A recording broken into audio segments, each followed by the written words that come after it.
3 နာရီခွဲလောက်အားတွင်းရုံနဲ့အားပြည့်တဲ့စံပကူရဲ့ ES060 တနည်းအားဖြင့်တော့600 watt power station piece power အနေနဲ့ဆိုရင်သူက1200ရတယ်ဗျဘက်ထရီ capacity အနေနဲ့ဆိုလို့ရှိရင်လည်းသူကကျွန်တော်တို့665 watt hour ဘိုးအနေနဲ့ဆိုရင်12 data မှာကျွန်တော်တို့8ဖို့ AH အနေနဲ့ဆိုရင်တော့52 AH ပေါ့ဗျာသူကတော့ကျွန်တော်တို့ဘယ်လိုခေါ်မလဲ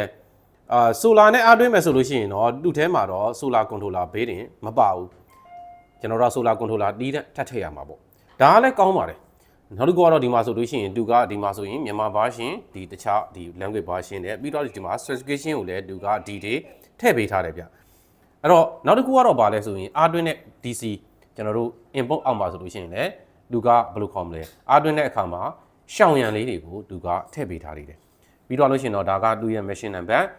သူ့ရဲ့အားသာချက်ကတော့သူကတစ်ဖက်တစ်ချက်မှာလုံးဝ UFN တစ်လုံးတည်ထည့်ပေးထားတယ်ပြီးတော့လို့ရှိရင်တော့ဒီမှာဆိုလို့ရှိရင်ကျွန်တော်တို့က battery ရဲ့ volt အဓိကတော့ battery ရဲ့ capacity ကို volt ကိုပဲအဓိကကျွန်တော်တို့ကြည့်ရမှာပေါ့ AC multi socket ပါမယ်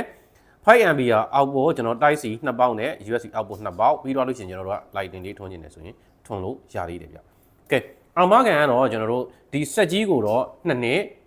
data bundle ကိုတော့1နှစ်ပေးထားတဲ့ကျွန်တော်တို့အမိုက်စားစံပုတ်ကူရဲ့600 watt power station ကိုဝယ်ယူခြင်းနဲ့ဆိုလို့ရှိရင်တော့ Tegu 7 electronic hardware ကိုကြော်လန့်ခဲ့ဖို့ဖိတ်ခေါ်ပါတယ်အားလုံးကျေးဇူးအများကြီးတင်ပါတယ်